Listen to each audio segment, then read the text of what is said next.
Have you ever felt like you're still fighting financial battles your parents never finished? All the time. I feel like I'm stuck in some kind of money story that really isn't mine. Well, that's exactly what our guest Joel Miller and I unpack in today's episode.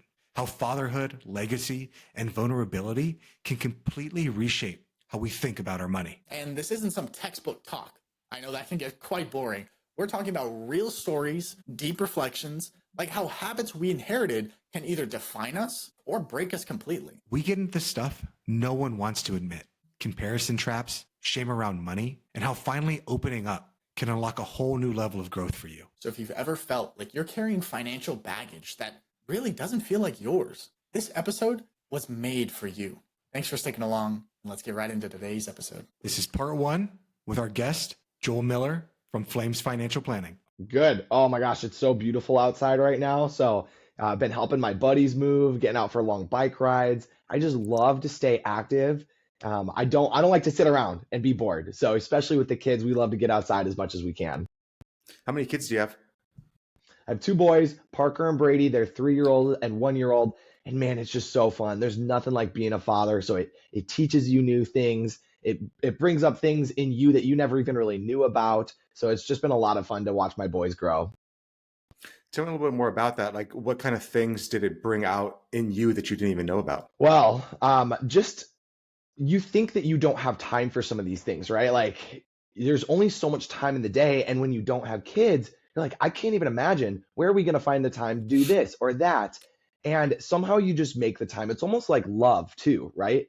When you love your spouse, you're like, wow, do I have room to love someone else? And then you have a first kid and somehow this pie gets bigger. And then you have another kid and you're like, oh my gosh, I love you so much. And I didn't know that was even going to be possible. So it's kind of like the same thing with your time. It's like, well, I don't know, man, when we have a third kid, like, are we going to be able to still travel? Are we still going to be able to have fun, like as adults and go on dates as a married couple? And then you just somehow make it work. You have to make it work, right? You can't just settle for being average. You can't settle for like not doing the things that you want to do. So it's sad to me when people have kids and they just completely live a totally different life than they would have before. It's like they use their kids as an excuse to not go see the world anymore or not do this because they don't want to be put in like a slightly uncomfortable situation. Yeah, I found that a lot. There's people who, you maybe go to their house before they have kids and their house is complete wreck. And then they have kids and like, my house is a wreck because I have kids. It's like, no, man, your house is a wreck long before you have kids. Now you just have an excuse. And it's maybe the same thing for why people don't travel. And maybe the big reason, and a reason that I want to talk to you about, is why people never take control of their money. I can't do it because I have kids. Well, in truth, like you weren't going to do it regardless. Now you just have a pretty darn good reason that society just goes like, all right, fine, you can't take control of your finances because you have kids.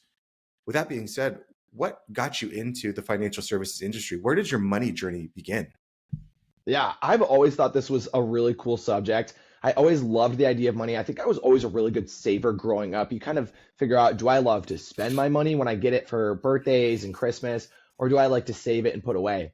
And I think I had some of those early tendencies where I would save up for 2 or 3 years. And I remember like buying my very first GameCube way back in the day. And that was super fun to like earn and save for. And then I wanted a car so bad on my 16th birthday. So I saved and saved and saved and bought a Jeep Wrangler on my 16th birthday with cash. So I think that this was always inside of me. And I remember I took a personal finance class in high school and I loved it. I'm like, all right, I'm going to be a financial advisor. I knew it so early on. I get home from class one day. I look up on Google how much a financial advisor makes. And it's like, I was not happy with the number that it showed. So I'm like, oh, whatever. I'm not going to be a financial advisor. I'll throw that idea out the window and never came back to it. Fast forward, it is senior year of college and my entire friend group is in Florida. And we thought it'd be fun for everyone to apply for the same job and the same company. So my whole friend group applies for a company called Vanguard that they had all heard of. And I had no idea who this company was. I didn't know what a mutual fund was. I didn't know what an ETF was, but I apply anyway, just for the fun of it. I'm the only one who gets an interview. And I'm in the interview. He's like, all right, we got to do some role play. Like, I'm going to pretend to be a client and I'm going to ask you some questions. And I was like, sir, I don't know any word that you're about to say. And he said, I don't care. Just go with it. Just be yourself. And I got through this interview. They hired me. They took a chance on me. And then once you get in this industry, you do have to pass all of these exams. So I passed all my series exams. I got my CFP. And they hired me for the person that I was, because what I found out is, yes, money and finance and there are investments. There are so many aspects to this role and this job that I love. But at the root and foundation, it is a trust business and it is a relationship business. You can learn all that other stuff, but if you don't have within you, if you're not a relationship person, if you can cannot connect with someone on that one-to-one basis, then you might not really like this role, because that's what this role really, really is at its core. You know, as you were talking, you brought up a few things that makes me think about, is this something people are born with, or is it something that you can be taught? First, you brought up that when you were younger, you loved to be the person that saved. You just saved money. Maybe that was naturally ingrained in you. And then you said that when you went into this role, you found out that it was someone that is all based off trust and relationships. So maybe there's audience members that hear these things. They're like, well, Joel, that's not me. That's somebody else.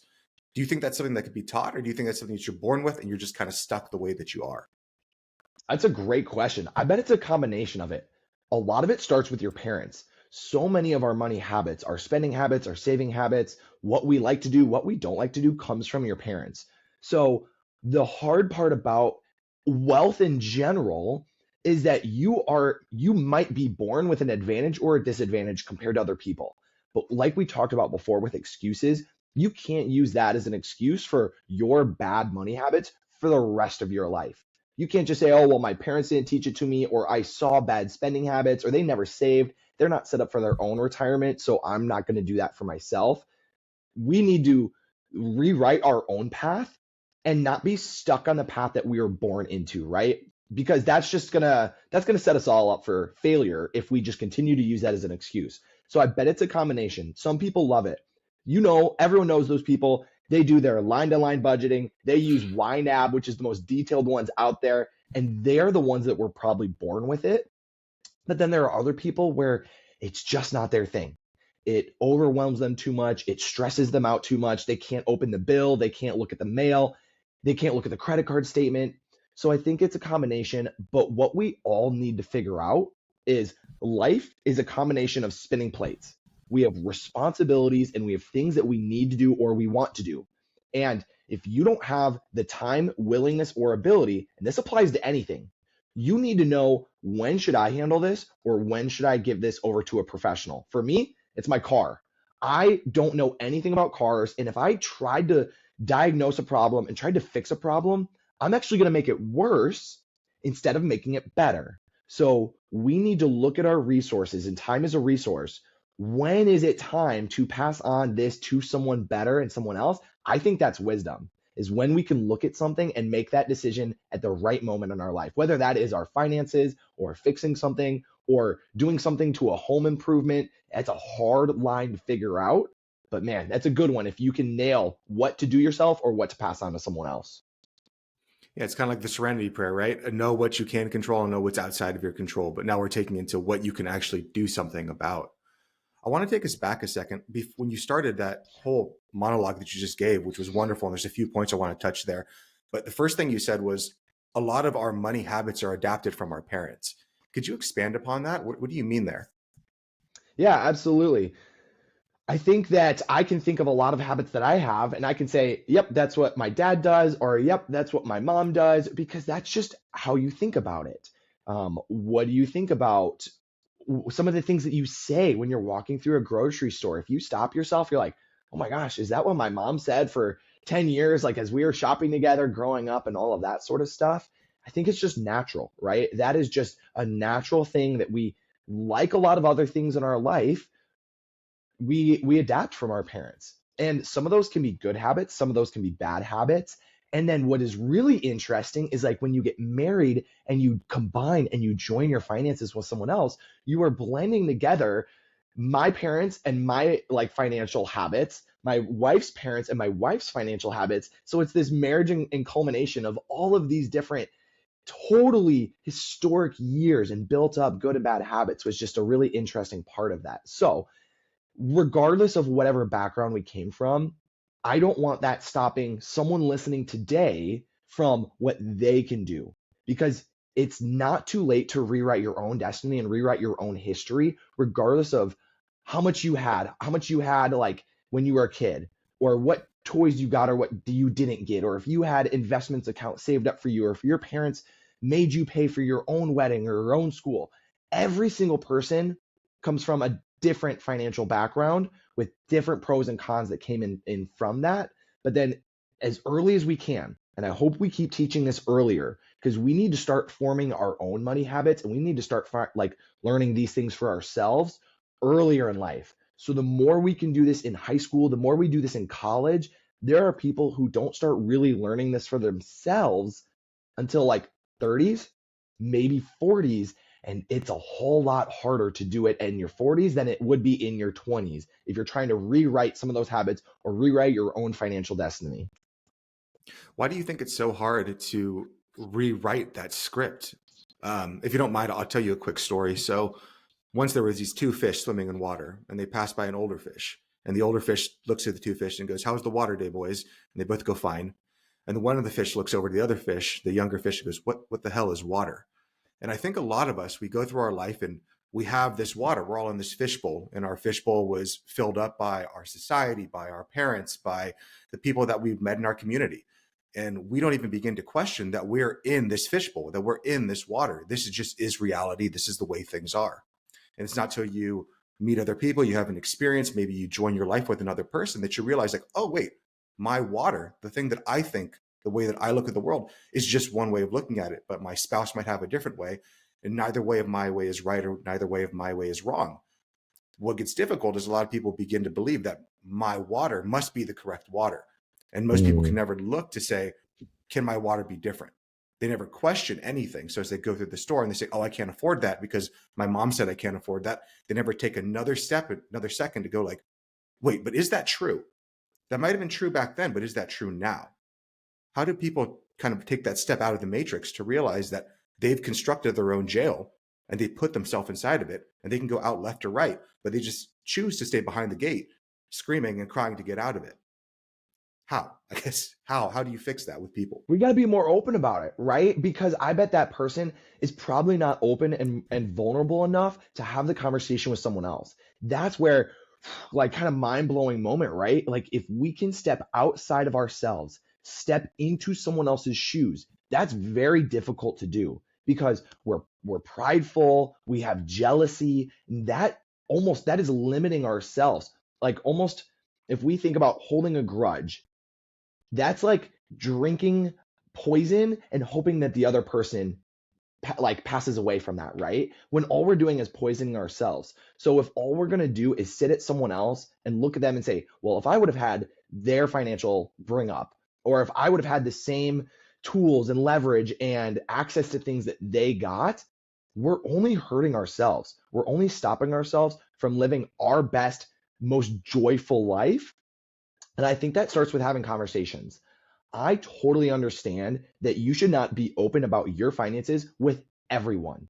But if we can be open about our finances with someone or multiple people, you could like be shocked. You ask a financial question to someone and like, or just bring up your own situation. You don't even then need to ask. I don't have to ask you about your financial situation, but I might tell you something about mine, right? And then you're willing to help. And as humans, like we want to jump in, we want to help each other. So you might answer my question. And then that builds a little trust. And then you might tell me something about your situation. And then we are communicating about this and we're growing and we're evolving, which is really cool. So that's one of the things that I want to be a trailblazer for, is starting these vulnerable conversations earlier, talking through what it's like. And if you can learn these things, and I'm trying to instill that in my 3-year-old today. I work at home, I have my home office, and that's very different from how it's worked for the last 50 years, right? So I want my boys to understand, why am I going downstairs to the home office? What am I doing and why am I doing that? So my 3-year-old knows. I ask him, why is dad going to work? And he says, to make money to provide for our family. So I'm starting to instill those things much earlier, because your kids are smart and they can comprehend those things earlier than we think. But then that stops parents from bringing up, all right, what am I doing right now? showing them this is a bill. I'm paying this bill to keep these lights on. So I think that we should just start doing more of that and having more conversations and stop being afraid of judgment. I 100% agree with you. I'm going to take the opposite side though. When parents will say, "Oh, I don't want to bring my kids into this money stuff because it's stressful. I don't want my child to be stressed out." What do you say to something like that where the parent, I would say the parent's giving themselves an out to not do it, but what would you Sure. say to that? Yeah, I want to get down to the root cause.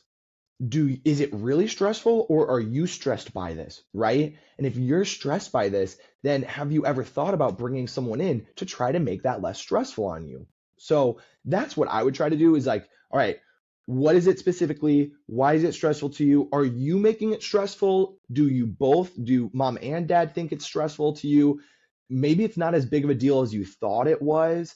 I think of my mom a lot through all of these conversations, because it just stresses her out so much that it leads to no action at all. And that led to, whether it was no investing because she was afraid of the stock market, she didn't want to lose money, all of these sort of things. And if someone could have come along her much earlier in life and taught her these things, you don't have to be afraid of this. This is how it works. I think a lot of financial advisors, and this is not just on financial advisors, but like, if you're afraid of some of these subjects, you're probably just not well educated enough in them. Because overall, I wouldn't say any of them are necessarily scary. Are there some conversations that are more difficult than others? Yes. But if you're talking to someone who you trust, who you have a good relationship with, who you enjoy going through life with, then the best thing I could ever hear is a client say, "Joel, I haven't thought about my personal finances. I am way less stressed because of my personal finances after starting a relationship with you." Because that's what it's all about, is lifting that burden, the stress, the anxiety, lifting that off of the clients and taking that and bearing that onto myself. That's like really what I love to do in my role. What I found through my experience is that one of the biggest things to overcome, which is very difficult when you're trying to help somebody, is their shame, their ego, that they're not enough, that they messed up, that they're unfixable. What way have you been able to kind of get past that, to get past that shame cycle that people end up in, to even get them to start the conversation with you? I think it starts with seeing them as a human, showing them grace and love and empathy, and just saying it's not too late. Nothing is too late, because the best day to plant a tree was yesterday, but today is the second best day, and that's what we're doing. So anyone listening to this conversation right now, you're doing the right thing. Maybe you don't have the same amount in your 401k as your best friend, or maybe you haven't looked at some of this stuff, or you've been afraid to look at your budget or your credit card. Today's the best day to do that. Go do that, or find someone to do that with you so it gets a little bit easier. So I think it just starts by seeing them as a human and having that conversation and understanding there's nothing that we can do to go change the last 5 years, but you have complete control of the next 5 years. And I agree with you. One of the questions that I get so often when looking at a retirement plan, people want to know how they compare. I Mhm. talk to so many clients, we're looking at a plan together, and they say, "Okay, I got one question for you. How does this look to other people in my age group? How does this look compared to someone who's in the same walk, in the same journey of life as me?" And I say, I don't care. Who cares what it looks like for other people? This is your plan, and we can make it what you want it to be. So we just need to stop comparing ourselves, and we need to start being the best version ourselves, because man, that comparison can just like stir you up and keep you up and lead to nothing happening instead of leading to the best possible scenario happening. Yeah. There's that old saying that comparison is the thief of joy. And I always take it a step beyond that. It's not comparison, it's the judgment on said comparison that's the thief of joy. Mhm. Because if you were to tell that 100%. person, "Oh, no, you're doing great," comparison didn't steal that joy. It was me judging, "Oh, I'm doing great, so then I must be better than other people." Versus you telling that person, "Oh, you're a little bit behind." That doesn't hurt me. It's the judgment saying that I'm a little bit behind. I'm not enough. I must be a bad person. Therefore, like, why do I even exist? What's the point of all of this? And that's where most people end up kind of self-destructing. I want to go back a little bit. We're talking about your kids and about your childhood as well. What did money mean to you when you were growing up? What did your parents teach you about it? Yeah, my dad's a pastor, so we never had a ton of money, but we had everything that that we needed, right? And we grew up in this really, really, really small house, but it was perfect for us. And me and myself, my two brothers, we all shared this one attic together, and it was so fun, and the memories that we made, and we had such a great life. And then we moved, we got a slightly bigger home, we got our own rooms, which was really, really cool. So my parents did a lot really well. Did they still make money mistakes? Absolutely. And I love being able to help them with that now. Ever since I got into the industry for the last 10 years, I've been able to assist and help my parents make better financial choices and better investment choices, which has been a dream come true. But growing up, we didn't have the most amount of money, but we still prioritized taking trips together. We prioritized seeing the entire United States, driving across the United States, staying in a camper. We did a lot of like camping, and we did a lot of fun activities. So I'm very proud of my parents for taking the resources that they did have and trying to give us the best possible life. Even in high school, they just did such a good job of making it, even though I don't know what they had back then, but not overstressing it. There's probably some things we could have talked about more or we didn't talk about at all, but I'm very proud of them for some of the things they did do well. And there's also, we've had conversations about the things they could have done better or they should have done. And that's okay. They've made the changes, they made the implements, and I'm glad that they're doing much better now, which is awesome to see. So it's fun. And everyone comes from that different background, but that's the background that I came from. I think it's really cool the way you reflect on it, because I've had conversations with people who lived in a similar upbringing to yours, and they'd be like, "Oh yeah, it was really tough for us. Like I lived in a one bedroom with or an attic with my kids or with my brothers and sisters." Where you look back and like, it was awesome. Like it was perfect. Could there have been better things? And I think in all of reality, there are two handles we can pull from. You can look at the negative or you can look at the positive, because they're both there. Whatever way you choose to look at it is the way that you're going to reflect that past to yourself today and moving forward. Now, I think it was a lot, I don't want to say easier for your parents, but they didn't have the comparison trap that we do as bad as it is today. Back then, your father was a pastor. He probably looked around people in the church community. What were they doing? They're going on camping trips. They're having fun. There was no one saying like, "Oh, you going on a camping trip is fiscally irresponsible. You're a bad person." But Mm-hmm. nowadays, you have kids and you're like, "Hey, I want to take them on a trip."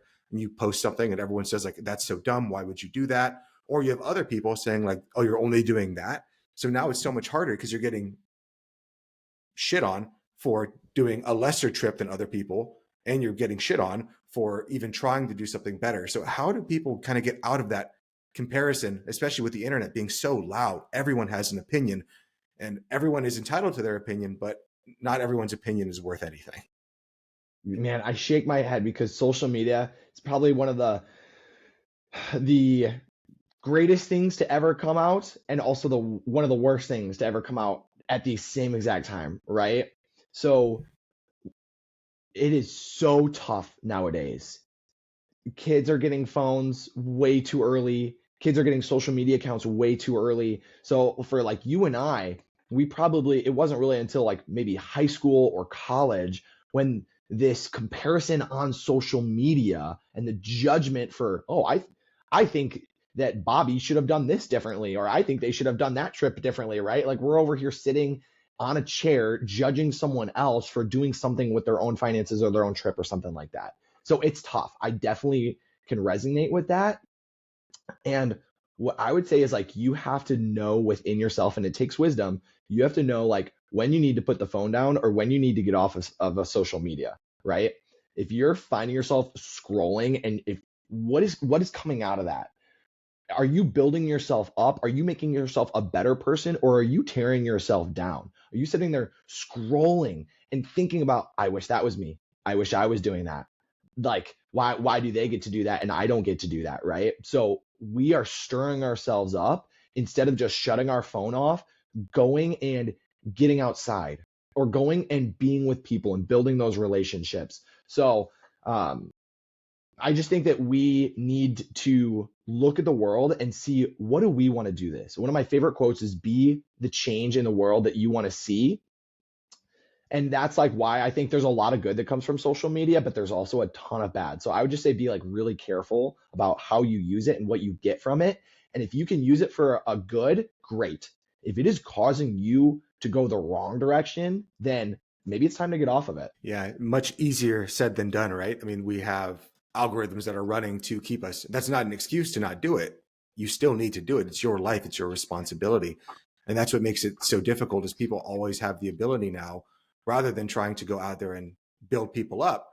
You know, there's two ways to build the tallest tower in New York. Either you can build the tallest tower or you can destroy everyone else's tower, and the one that happens to be standing is the winner.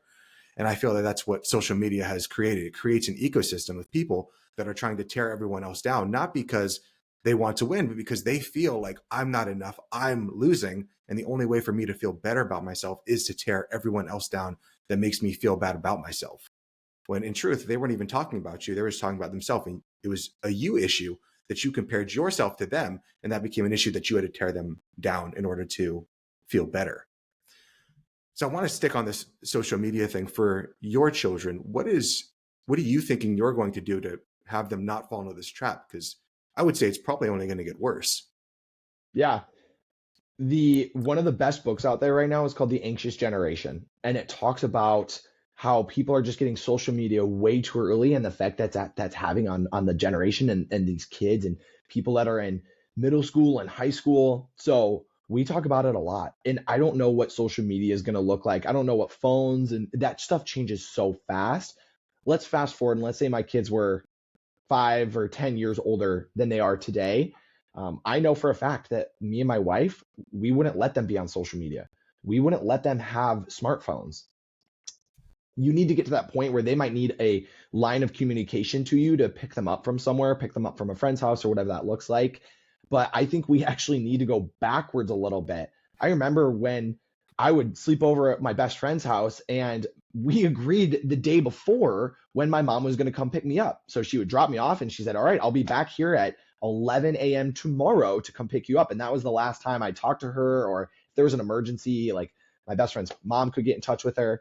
But we need to almost go back a little bit and get back to kids not having this toxic relationship with a smartphone or immediate access or social media. And one of the other things that breaks my heart is going into, and trust me, there's no judgment here, but I do think it needs to be called out. If you walk into a restaurant and you see a table of parents and then you see kids with iPad right in front of them, next kid, iPad right in front of them, headphones on, that kid is gone and you are missing that moment with bonding over your kid. Are you going to have like a better dinner? Yes. Are you going to have a better, like more peaceful conversation with your wife or maybe the friends that you went out with? Yes, you will. But I don't think that's worth the expense of your kid being absolutely on a different planet through that dinner, right? So if you're a parent out there and if that is you, I just want you to have a healthy conversation with your spouse. And is this the child that we want to be bringing them up in? Do we want them to be sitting at a dinner table? And instead of bonding, like your kids are going to go to bed and you can bond with your spouse later on. Go use that time, either start your day with your spouse or end your day with your spouse or find some time in the middle of it. But I don't think the dinner table, especially when you're going out and you're having this experience and you're paying money for this memory with your family, make that a memory with their family. Your kids are going to grow up and remember the iPad shows or the YouTube videos that they would watch at the dinner table. And when you start that cycle, it's extremely hard to break. So I want to challenge everyone out there listening is just don't take the easy route, because that's a Band-Aid solution today, but we're setting our kids up for failure in the future by taking that easy route. Yeah, there's an old Jocko Willink quote that I always like. It's you take the easy choice now, you set yourself up for a hard life. You make the hard choice now, you set yourself up for an easy life.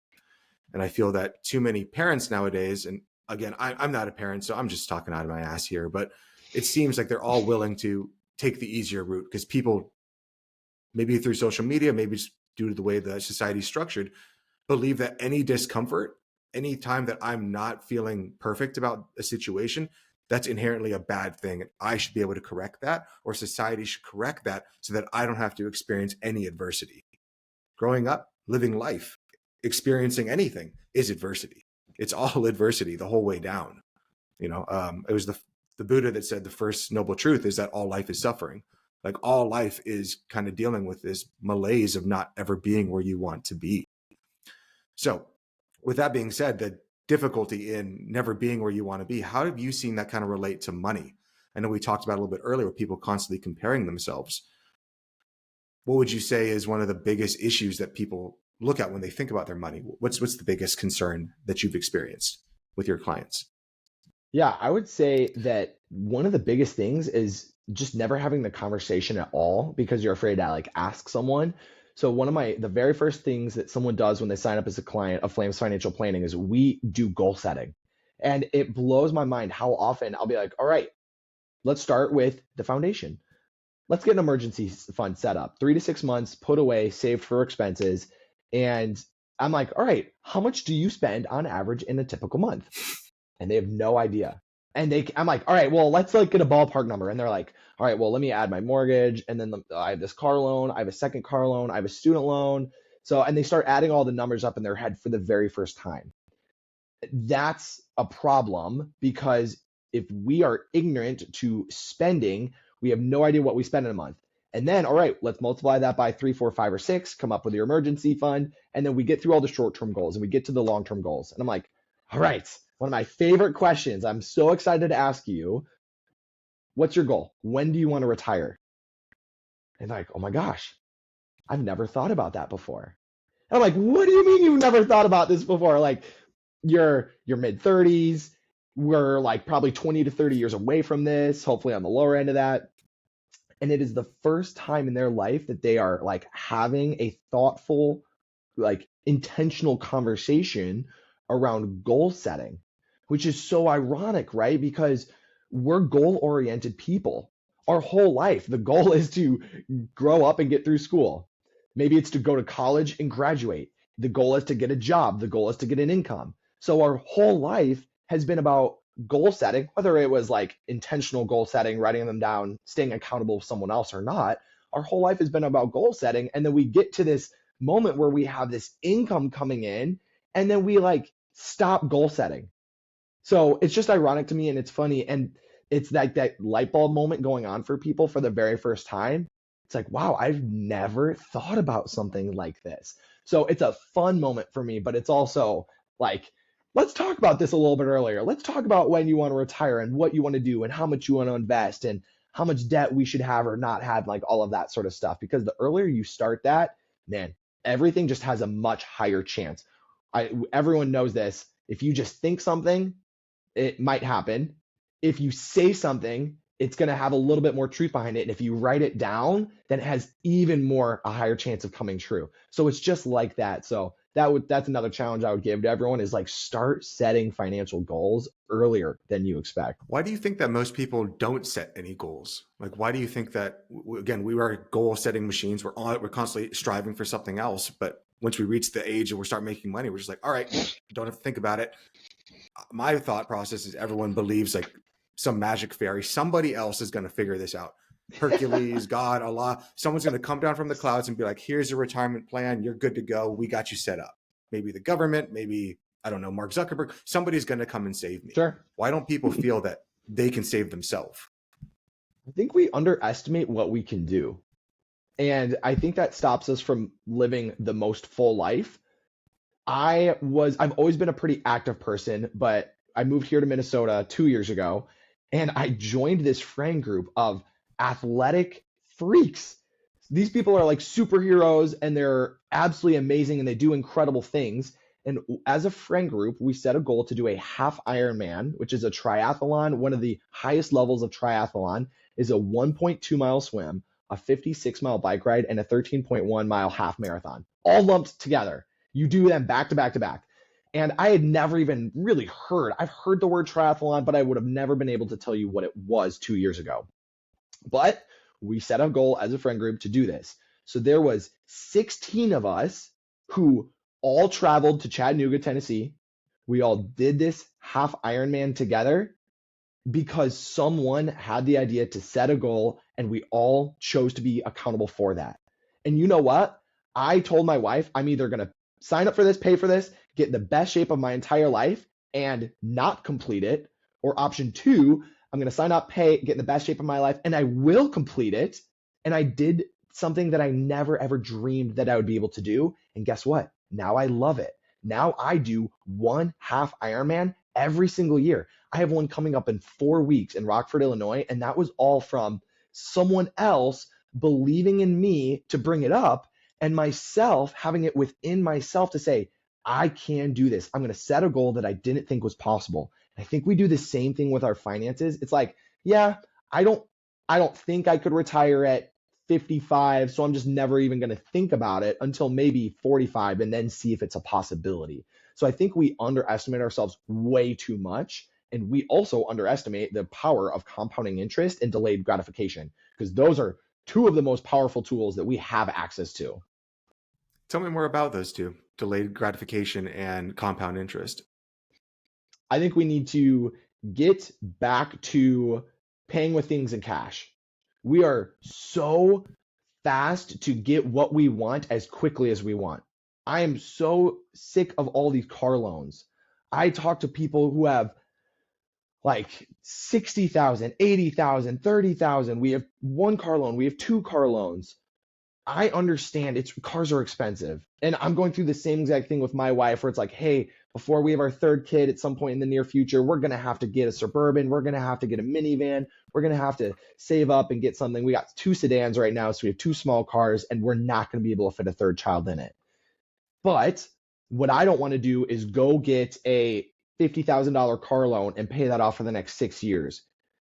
So we need to start thinking about this beforehand. We know it's coming up. We're aware of that coming up in the next few years. So that gives us time to save up for it and walk away with as much in cash in that car, buy it with cash, whatever that looks like. So I would love to see delayed gratification. Let's stop getting loans on things that we don't need loans for. If we think about it just a few years earlier or a few months earlier, we can save up cash, we can buy something, and we don't have to get a loan on everything, because that's what they want you to do, right? I've talked to people who have the same amount in a mortgage as they do in outside mortgage debt. So the more that we can delay this gratification, you know what? I'll put that car purchase off for 1 more year. So that way I can save up for more. I don't have to buy it, because I think it's a bad habit. Is it a bad financial move? Sometimes.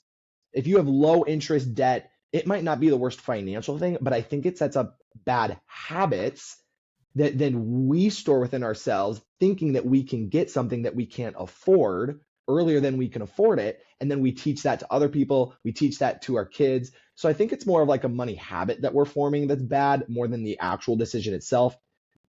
But regardless, so delayed gratification, I think that we should stop buying things on loan. As much as we can, we need to save up longer. And then compounding interest.